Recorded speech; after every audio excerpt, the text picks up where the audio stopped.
नमस्कार किसान साथियों, रियल किसान चैनल में बहुत बहुत स्वागत है। मैं सुखेंद्र सिंह।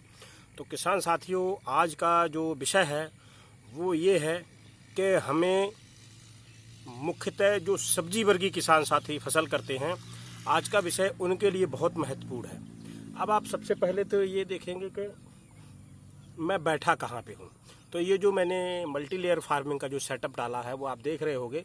पीछे हमारा तोरई का है और जिस पे मैंने ये लगा रखा कैमरा वो हमारा ये लौकी का है, मतलब घिया का। ठीक है, उसके पीछे वो कद्दू का है, इसके आगे करेले का है। करीब मैंने ये 5 लाइनों में 5 तरीके की फसलें लगाई हैं। इसका भी वीडियो अपडेट देता रहूँगा मैं। तो आज की जो विषय है वो ये है कि जो किसान साथी सब्जी वर्गीय फसल करते हैं उनके लिए बिग अपडेट है कि वो सुंडी से, फंगस से किस तरीके से बच सकते हैं। और ये बिल्कुल सटीक फार्मूला है और आपको ये साइंटिफिक रिजल्ट भी इसके मिलते हैं।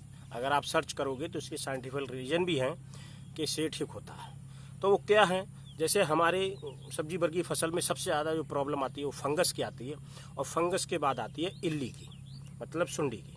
ठीक, ये 2 समस्याएं सबसे ज़्यादा होती हैं। ऐसी कोई भी सब्जी वर्गीय फसल नहीं जिसमें फंगस और इल्ली का प्रकोप न हो, किसी न किसी रूप में हो ही जाता है। और सबसे बड़ा तो असर होता है सब्जी वर्गीय में फंगस का। अब ये सब्जी वर्गीय फसल में अगर हमें फंगस को जड़ से मिटाना है, अब जैसे बहुत छोटी सी बात है, अब ये हमारा पत्ता है जैसे घिया का, तो इसमें लीफ माइनर है। अब लीफ माइनर को कैसे पहचानेंगे? तो लीफ माइनर की देखो निशानी ये होती है। मैं आपको एक पत्ता तोड़ के दिखाता हूँ। ये जो आपको सफ़ेद सफ़ेद धारी देख रहे हैं, ये लीफ माइनर की शिकायत होती है। अब इन सबसे हमें बचना कैसे, और वो भी बिल्कुल जो हम खर्चा कर रहे हैं उसी में, केवल हमें उसका थोड़ा सेटअप बदलना। क्या सेटअप बदलना है? उससे अगर हमें बचना है तो हमें किन किन चीज़ों की पूर्ति करनी चाहिए पौधे से, जिससे हमारे फसल में जो सब्जी वर्गीय फसल है उसमें फंगस का और इल्ली का अटैक आए ही ना।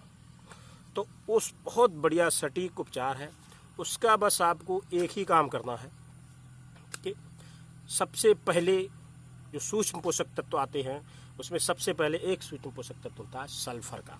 सल्फर बहुत सारे किसान यूज करते हैं, लेकिन वो सल्फर के पूरी तरीके से महत्व नहीं जानते हैं। जिस भी फसल में सल्फर की पूर्ति हो गई होगी उसमें फंगस आएगी ही नहीं। ये आप गांठ बांध लो, सल्फर से अच्छा कोई फंगीसाइड है ही नहीं। और ये आज का नहीं है, सल्फर बहुत पुराना प्रचलन का है। ये आज वैज्ञानिकों ने इसको सूक्ष्म पोषक तत्वों में जोड़ दिया है। ये जब से यूरिया नहीं आई थी उससे पहले का भी इतिहास सल्फर का है। वो इसीलिए सल्फर का है कि पहले के बुजुर्ग लोग गंधक का यूज बहुत करते थे, तो सल्फर की उनकी पूर्ति हो जाती थी। तो ऐसा नहीं।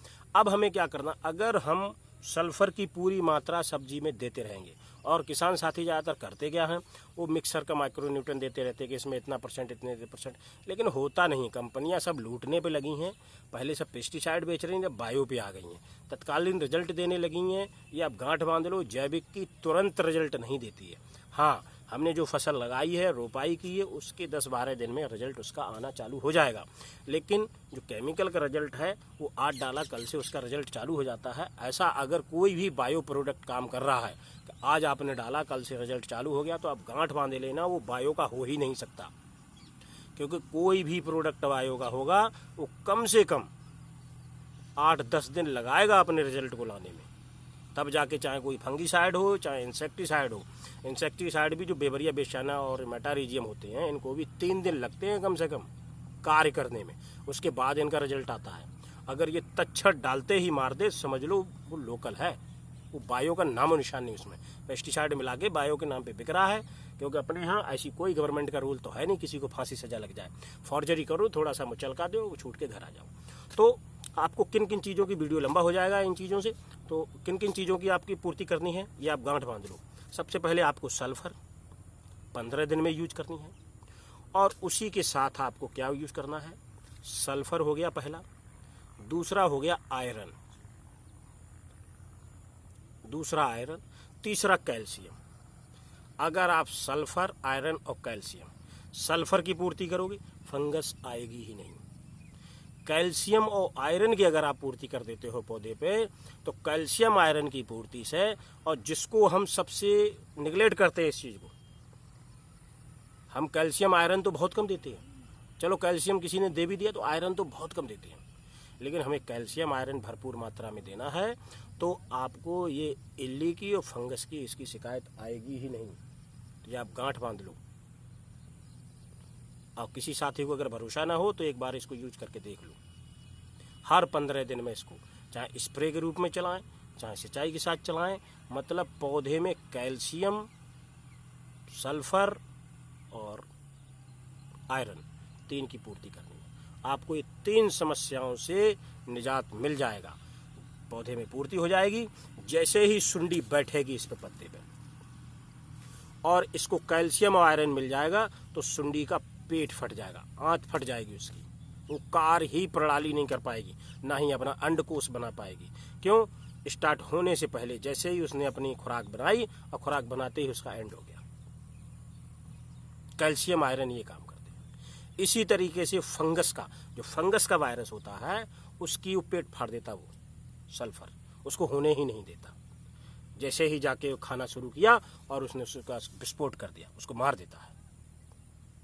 तो आपको ये गांठ बांध लेनी है सब्जी वर्गीय किसान तो खास तौर से, कि सल्फर का जो डोज होती है, सल्फर, आयरन और कैल्शियम 3 की अगर पूर्ति करते रहोगे तो सब्जी में कभी फंगस, इल्ली का प्रकोप होगा ही नहीं। तो अगर ये जानकारी पसंद आई हो तो ज़्यादा से ज़्यादा लाइक, शेयर एंड सब्सक्राइब करें। मिलते हैं अगले वीडियो में। धन्यवाद, नमस्कार।